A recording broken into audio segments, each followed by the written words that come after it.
adda baana jedhee hin yaanne garuu osoo wal jaallannu adda baane.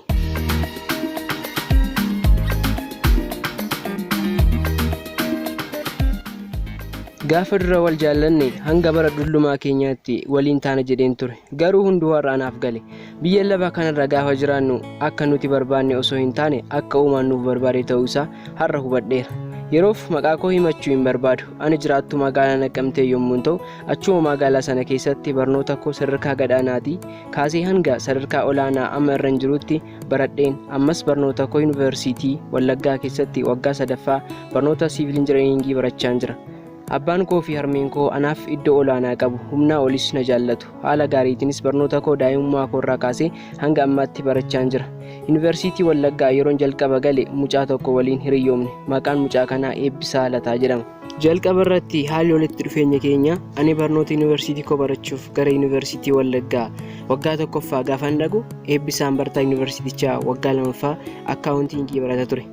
Akka carraa ta'ee laayibirarii gaafa dhaqee galu karaa doormii keenya maaliif akka dhufeeru hin beeku. Na argee akka nama beekutti nagaa na gaafate. Anis hin na beekaa laata jedheen dubbise. Sana booda si barbaadeen ture har'a eessaa baatee naan jedhe. Kan inni odeessu naaf galuu hin dandeenye. Na beektamoo jedheen isa gaaffe. Innis teenyaa haasofnaa naan jedhee kaaffee na fudhatee adeeme.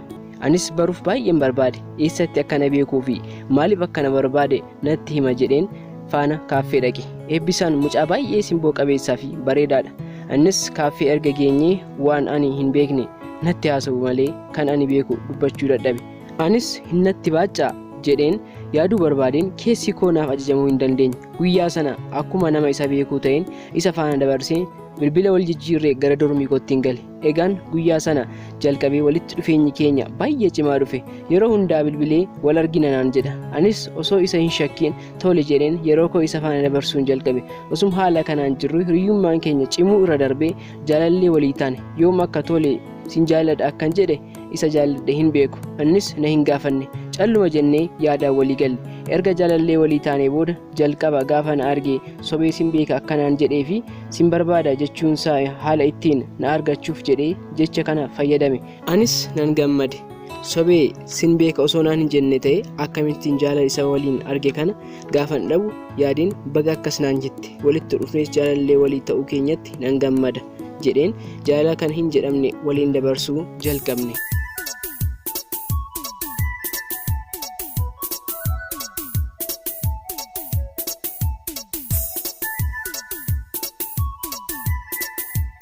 Eebbisaan anaaf hojii koodha. Barnoonni koo isa malee jiruun koo isa malee milkaa'aa jedhee hin yaadu. Guyyoota babbareedoo kan hin jedhamne waliin dabarsineerra. Innis anis jaalalumaan osoo wal faana jirru inni barnoota isaa xumuree yeroo bahuuf jedhu nan boo'e himimmaan nan harcaase. Anis yeroon himimmaan harcaasutti akkas naan jedhee na jajjabeessee ture. Eebbifamee bahuun koo si gammachiisuu qaba malee si gaddisiisuu hin qabu. Ani eessas ta'e eessa yeroo hundaa kanuma keeti. Atis kanuma kooti yoomillee adda walirraa hin baanu naan jedhee ture. Ani kanan yaaddaa jiru isa yuunivarsiitii kana keessatti isa waliin baree akkamittan qofaa jiraachuu danda'a jedheen. Nan jaalladha innis hin na jaallata garuu yeroon adda walirraa nu baasuuf adeemti. Guyyaan sodaadhes geessee Eebbisaan eebbifamee yuunivarsiitii sana gadhiisee adeeme. Anis obseen kan inni naan jedhe fudhadheen barnoota koo seeraan akkan barachuu qabu sababa na gorseef guyyaa sanbataaf dilbataa immoo akka wal agarru natti himee waanta deemeef obsumaan barnoota koo itti fufe. Yeroo booda garuu osuma sanbataaf dilbata wal agarru guyyaa tokko beellama na beellamee dhufuu dide. Nan isa eegaa yeroon baay'ee adeeme guyyaan isaa dilbata ture. Gaafan bilbiluu fi bilbilli isaa cufaadha. Anis hin dhufa jedheen hanga galgalaatti isa eege. Inni garuu miilla bakar waaree ta'ee hin beeku hin dhufne. Guyyaa dilbataa guyyattii sanarraa kaasee nan jibbe. Anis baay'ee nan gadde sammuun koos boqonnaa dhabde hanga guyyaa har'aatti bilbilli isaa cufaadha. Yeroon bilbiluu fi naa hin bahu har'allee akkuma gaafa na beellamee hafe bilbilli isaa naaf bahuu didee ta'ee hafe walirraas fagaannee iddoon inni jirus hin beeku.